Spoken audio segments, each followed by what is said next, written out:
મિત્રો અહીંયાથી ભાઈચારાનો પણ સંદેશ જાય છે। ભાઈચારાથી ત્યાં આહિર સમાજના વ્યક્તિઓ એમના ખેતરની અંદરથી કોળી સમાજને હાલવા દે છે। એટલે દ્વારકાધીશ, જય શ્રી રામ અને જય હનુમાન દાદા। મિત્રો આજે આપણે આવ્યા છીએ રામપરા ગામની અંદર।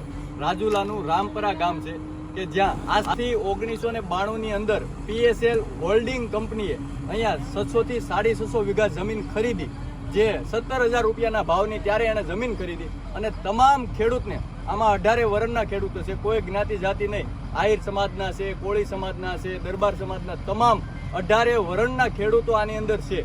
જેમાં 17,000 રૂપિયાના ભાવની એને ત્યારે જમીન ખરીદી અને એક કરાર બાંહેધરી આપી કે દરેક પરિવારમાંથી 2-2, 3-3, 4-4, 5-5 લોકોને નોકરી ઉપર લેવાના। એ કરાર આજથી 30 વર્ષ 1992 ની અંદર આજે ખેડૂત પ્રધાન આ ભારત દેશ છે અને ભારત દેશનું આ રામપરા ગામ ખેડૂત આજે જગતનો તાત અહીંયા એટલો હેરાન થાય છે। તમે જોઈ શકો છો અહીંયા અનશન શરૂ છે, 18 વર્ણના લોકો અહીંયા હાજર છે।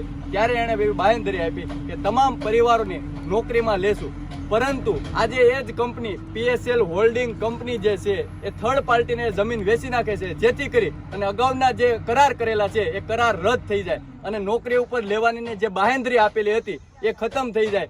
અને આજે આ કંપનીમાં આ કંપની અહીંયા 30 વર્ષ પહેલા એ કંપનીએ જમીન ખરીદી હતી, પરંતુ અહીંયા કંપની બની હતી નહીં અને આ જ ખેડૂતો 30 વર્ષથી એ ખેતીની અંદર ખેતી કરી રહ્યા છે અને આજે હવે એ કંપની થર્ડ પાર્ટીને વેચી દે છે, જેથી કરી અને આ તમામ જે કરાર હતા એ રદ થઈ જાય। અને ત્યારે 17,000 ભાવની જે જમીન ખરીદી હતી એમના પણ અમુક ટકા પૈસા આપવાના બાકી હતા અને આજે આ ખેડૂતોને ભોળા ખેડૂતોને ત્યારે છેતરીને એવી બાંહેધરી આપી કે ભાઈ તમારા તમામ પરિવારના સભ્યોને અમે નોકરી ઉપર લેશું। આ રાજુલાની અંદર જ્યારે L&T કંપની આવી ત્યારે L&T એવી બાંહેધરી આપી હતી કે જેમને પણ નોકરી જોતી હોય એમને 20,000 રૂપિયા અને જેમને નોકરી ન જોતી હોય એમને 35,000 રૂપિયા। તો એ બાબતને ધ્યાનમાં રાખી અહીંના ખેડૂતોએ એવું વિચાર્યું કે ભાઈ આપણી પેઢી છે, આવનારી પેઢી છે, આપણા યુવાનો છે, એ નોકરી ઉપર લાગે, જેથી કરી અને આ લાલચમાં આવી અને એમને 17,000 ભાવની જમીન આપી। 17,000 માંથી પણ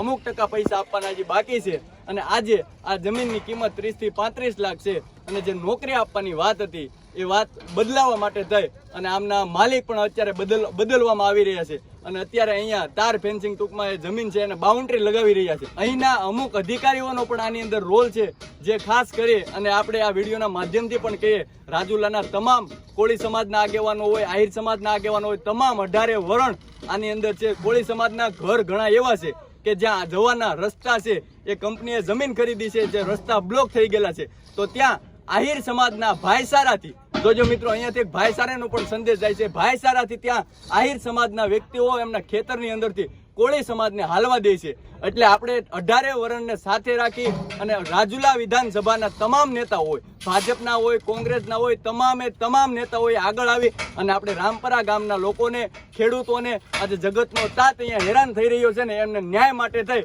અને હું 18 વર્ણને ખાસ કરીને અપીલ કરું છું, આપણે બધા સાથે મળી આવનારા દિવસોની અંદર આ જે અન્યાય છે એ ખેડૂતો ઉપર ન થાય એના માટે જે પણ કરવું પડે આપણે સાથે રહી અને 18 વર્ણને સાથે રાખી રાજુલા વિધાનસભાનો આ રામપરા ગામના ખેડૂતોને આપણે બધાએ સાથે મળી અને ન્યાય અપાવવાનો છે।